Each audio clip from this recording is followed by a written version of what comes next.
नमस्ते फ्रेंड्स, मैं हूं पूनम। स्वागत है मेरे चैनल में। आज आपके साथ नमक और चीनी से जुड़ी हुई दो ऐसी टिप बताऊंगी जिनको शायद ही आज तक आपने यूज किया हो। साथ ही साथ आपके साथ बहुत सारी किचन टिप्स शेयर करूंगी जिनका इस्तेमाल करके आप अपनी किचन की बहुत सारी चीजें खराब होने से बचा सकते हैं। तो चलिए, आज सबसे पहली टिप है हमारी चीनी को लेके।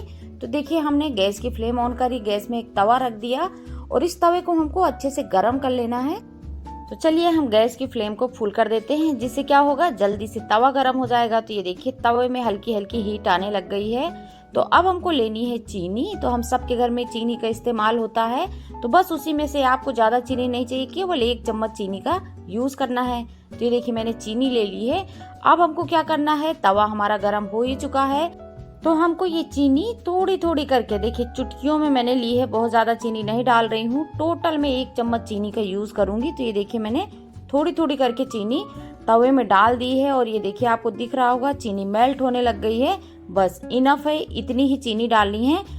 अब फ्लेम को आप मीडियम कर दें और आराम से इस चीनी को मेल्ट होने दें। आप देखेंगे कि अच्छे से कैरेमलाइज हो जाएगी, उसके बाद ये चीनी जलने लग जाएगी। तो आपको इस चीनी को जलाना ही है। आज हम कोई डिश नहीं बना रहे, लेकिन बहुत ही शानदार घरेलू नुस्खा शेयर कर रही हूँ। अगर आप इस टिप को आजमाते हैं तो घर में जितनी भी नेगेटिव एनर्जी है, कभी कभी हमें पता ही नहीं चलता हस्बैंड वाइफ में क्यों झगड़े हो रहे हैं, हमारे बच्चों में खिटपिट लगी रहती है, घर के बहुत सारे काम बनते ही नहीं है, आपस में मन मुटाव रहता है, मतभेद रहते हैं, उसको खत्म करने का ये सबसे अच्छा घरेलू नुस्खा है। हम रोज खाना बनाते हैं, तवा गरम होता है, तो आपको कुछ नहीं करना, आधा चम्मच चीनी लास्ट में तवा में डाल देनी है और अच्छे से मेल्ट होने देना है। कहते हैं जितनी मिठास इस तवा में घुलेगी, घर वालों के मन में उतनी मिठास होगी, झगड़े कम होंगे और घर में बहुत ज्यादा पॉजिटिविटी आती है। तो आप एक बार इस टिप को तो करके देख ही लें, हफ्ते में 1 बार कर दिया करें, सच में आपको खुद फर्क महसूस होगा। अब चलते हैं अगली टिप के साथ, और ये टिप है हमारी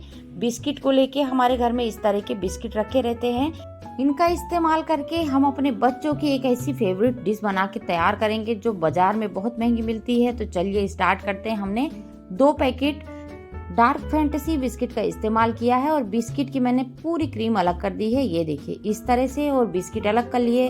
तो ये देखिए, ये बची हमारी क्रीम का हम बाद में यूज करेंगे। और इस बिस्किट को हमको डालना है मिक्सी जार में और अच्छे से फाइन पाउडर बना लेना है। यहाँ पे आपको पानी वगैरह का इस्तेमाल बिल्कुल भी नहीं करना। तो ये देखिए, हमने पाउडर बना के तैयार कर लिया। अब हमको एक बड़ा बॉल लेना है और इसमें हमने देखिए पाउडर डाल दिया। अब हमको इसमें डालना है 1 teaspoon baking soda, 2 teaspoon cocoa powder. अगर कोको पाउडर नहीं है तो आप इसको स्किप कर सकते हैं, कोई जरूर नहीं है। इसी के साथ हमने लिया है रूम टेम्परेचर में रखा हुआ 1 कप दूध, और दूध डाल के देखिए हमने मिक्स को आधा फेंट लिया है। अब हमको इसमें 1 चम्मच खाने वाला तेल डालना है। 1 टीस्पून ही मैंने यहाँ पे तेल का इस्तेमाल किया है। तेल डालने के बाद फिर से हमको बेटर को अच्छे से फेंट लेना है। देखिए इस तरह से बीच से कट करते हुए फेंटे, जिससे ये बेटर बहुत अच्छे से फूल जाएगा। बेटर को मैंने 1 से 1.5 मिनट तक फेंट लिया है। अच्छे से बेटर फ्लफी हो गया है और इसमें कोई लम्स वगैरह नहीं बचे हैं। अब हमको लेना है एक केक टिन को अच्छे से ऑयल से ग्रीस कर लेना है। इसी के साथ हमको इसी के शेप का एक बटर पेपर काटना है। अगर बटर पेपर आपके पास नहीं है तो इसमें थोड़ा सा मैदा डाल के उल्टा कर दे तो परफेक्ट हो जाएगा। बटर पेपर का ही काम करेगा, लेकिन मेरे पास बटर पेपर था, मैंने बटर पेपर डाला, वापस थोड़ा सा ऑयल से ग्रीस कर दिया और ये जो हमने मिक्स बना के रखा था ना, इसको इसी केक टिन में डाल देंगे। थोड़ा सा हमको टैप भी करना है, जिससे कि एक्स्ट्रा बबल होंगे ना, वो खत्म हो जाएंगे। दूसरी तरफ हमने माइक्रोवेव को प्रीहीट करने के लिए रख दिया है। माइक्रोवेव प्रीहीट हो गया है, तो अब हमको माइक्रोवेव खोलना है और ये बेटर रख देना है माइक्रोवेव में। 20 मिनट का टाइमर सेट करना है और 20 मिनट बाद हम इसको वापस निकालेंगे। हमारा ये केक बनके तैयार हो गया। मैं चेक कर लेती हूँ केक कच्चा तो नहीं है। तो इस तरह आप टूथपिक से या फिर नाइफ डाल के चेक कर सकते हैं। तो देखिए नाइफ पूरी क्लियर है, तो ये केक परफेक्ट पका है। अब हमको एजेस क्लियर करके एक दूसरे प्लेट पे निकाल लेना है। अब आप इसको अपने मन मुताबिक गार्निश कर सकते हैं, लेकिन मैं हर्शीज के चॉकलेट सिरप से थोड़ा सा गार्निश करूंगी और जो हमने इसकी क्रीम निकाली थी ना, उससे भी थोड़ा सा डेकोरेट कर दूंगी, जो देखने में तो अच्छा लगेगा, साथ ही साथ खाने में बहुत यम्मी लगेगा। तो देखिए, मैंने हर्शीज का चॉकलेट सिरप डाल दिया, चारों तरफ अच्छे से फैला देंगे। इसी के साथ जो हमने इसकी चॉकलेट निकाली थी, बीच में जो बिस्किट में क्रीम लगी थी ना, वो निकाली थी, उसकी छोटी छोटी गोलियां बना ली। तो ये बॉल हम पूरे केक में सेट कर देंगे। तो ये देखिए, आप बहुत इजी तरीके से परफेक्ट बिस्किट का केक बना के तैयार कर पाएंगे। ये देखिए बन गया ना सुपर चॉकलेटी, super soft, super spongy cake.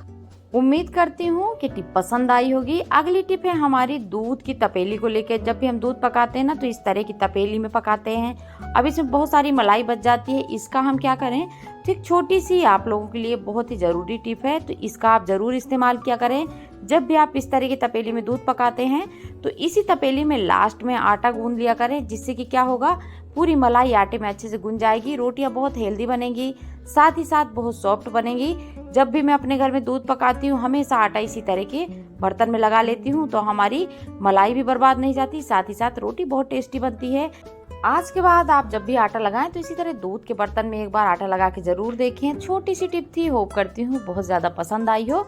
अगली टिप है हमारी राइस को लेके। हम अपने घर में जब चावल लेके आते हैं, कभी कभी तो ज्यादा मात्रा में चावल लाते हैं, उसमें कीड़े पड़ जाते हैं, तो बहुत छोटी सी टिप आपके साथ शेयर करूंगी। उसका इस्तेमाल करके आप चावल में कीड़े पड़ने से रोक सकते हैं और आप जब तक चावल स्टोर करना चाहें लंबे टाइम तक चावल स्टोर करके रख सकते हैं। और ये टिप बहुत ज़्यादा वर्क करती है, तो एक बार इस्तेमाल ज़रूर करें। आजमाई हुई टिप है। तो मैं भी अपने घर में चावल इसी तरह स्टोर करती हूँ, तो मैंने सोचा ये टिप आपके साथ भी शेयर करूँ। तो ये देखिए, मैंने अभी 20 केजी चावल एक डब्बे में डाल दिए हैं, लेकिन इनको लंबे टाइम तक हम कैसे स्टोर कर सकते हैं, तो बस वही टिप आपके साथ बताऊंगी। अभी देखिए चावल बिल्कुल फ्रेश हैं। इनमें अगर कीड़े लग गए ना तो चावल किसी काम के नहीं रह जाते। तो हमको ज़्यादा कुछ नहीं करना। देखिए इस तरह हमारे किचन में लौंग रहती है, हम मसाले में इस्तेमाल करते हैं, लेकिन आज हम इन्हीं लौंग का इस्तेमाल करके अपने चावल को कीड़े से बचा लेंगे। और जब हम चावल बनाते हैं कीड़े पड़ जाते हैं, बहुत ज़्यादा बीनना पड़ता है, धोना पड़ता है, तो वो टेंशन भी हमारी खत्म हो जाएगी। तो आपको 20 केजी चावल में 30 से 40 लौंग का इस्तेमाल करना। लौंग डालने के बाद आपको चावल में अच्छी तरह से लौंग को मिला देना है, जिससे कि लौंग का स्ट्रॉन्ग फ्लेवर होता है पूरे चावल में फैल जाएगा और कीड़े नहीं लगेंगे। तो ये छोटी सी टिप थी, अगर आप अपना लेते हैं ना तो बहुत बड़ी मुसीबत आपके सिर से टल जाती है। होप करती हूँ टिप अच्छी लगी हो। अगली सबसे यूजफुल टिप है हमारी नमक को लेके, और ये बहुत इंपॉर्टेंट टिप है, इसको आप जरूर सुनिएगा। हम अपने घर में जब भी नमक का इस्तेमाल करते हैं बहुत सोच समझ के इस्तेमाल करना चाहिए। और आपका नमक आपको अमीर भी बना सकता है और गरीब भी बना सकता है। नमक के कुछ नियम हैं जो मैं आपको फटाफट से बताऊंगी। आप अगर उनको ध्यान देते हैं तो आपके ऊपर आने वाली बहुत सारी मुसीबत पल में खत्म हो जाएगी। बस आपको इसके नियम थोड़े से ध्यान में रखने हैं। और आपको एक चीज़ और बताना चाहूँगी, अगर आपको मेरा वीडियो अच्छा लगता है तो प्लीज़ एक लाइक करके मुझे मोटिवेट करना बिल्कुल ना भूलें। अगर आप मेरे चैनल में नए हैं तो चैनल को प्लीज़ ज़रूर सब्सक्राइब कर लें, क्योंकि आपके लिए मैं ऐसी यूज़फुल वीडियो लाती रहती हूँ। तो चलिए सबसे पहले मैं नमक के बारे में ये बताऊँगी कि जब भी आप नमक घर में ला रहे हैं और किसी डब्बे में भर रहे हैं ना, तो कभी भी स्टील या फिर लोहे के बॉक्स में नहीं डालना चाहिए। उससे क्या होगा, जब भी हम स्टील लोहे के बॉक्स में डालते हैं ना तो वो शनि का पात्र होता है, और नमक शुक्र का, तो शुक्र और शनि की बिल्कुल भी नहीं पड़ती। इससे आप गरीब हो सकते हैं, मुसीबत में फंस सकते हैं। तो हमेशा इस तरह के प्लास्टिक के कंटेनर में ही नमक भर के रख दें। कभी भी नमक की थैली को खुला नहीं छोड़ना चाहिए, क्योंकि नमक की थैली की खुशबू से, नमक की खुशबू से छिपकलियां बहुत अट्रैक्ट होती हैं। और जैसे ही आप ये नमक थैली को खुला छोड़ देते हैं या फिर इसमें थोड़ा बहुत नमक बचता है तो छिपकली मुंह डाल देती है। और आपको पता ही है कि छिपकली की बाइट से ज़्यादा छिपकली की स्किन में प्रॉब्लम होती है, जहर होता है। तो कभी भी ये गलती ना करें। जब भी नमक की थैली खोलें तो पूरे बॉक्स में भर के रख दें, खुला बिल्कुल भी नमक नहीं छोड़ना चाहिए। दूसरी टिप है आपके लिए, जब भी आपसे कोई नमक मांग रहा है, कभी कभी कहीं आसपास में पड़ोसियों के नमक खत्म हो जाता है, नमक मांगने आते हैं, कभी भी उनको सीधे हाथ में नमक ना दें, हमेशा उल्टे हाथ में ही नमक देना चाहिए। अगर आप बहुत ज़्यादा बीमार रहते हैं, ठीक नहीं हो रहे हैं, तो एक मग्गे में 1 चम्मच नमक डाल के जब नहा रहे हैं ना, तो पहले उस मग्गे का पानी अपने सिर के ऊपर से डालें, फिर नॉर्मल पानी से आप नहा लें, तो शनि दोष कटता है और आपकी बीमारी ठीक होती है। इसी तरह घर में जब आप पोछा लगा रहे हैं तो केवल वीरवार को छोड़ के पूरे हफ्ते घर में नमक डाल के पोछा लगा सकते हैं, जिससे घर में लक्ष्मी आती है, शनि दोष कटता है, घर के क्लेश कटते हैं। होप करती हूँ टिप बहुत ज़्यादा पसंद आई हो।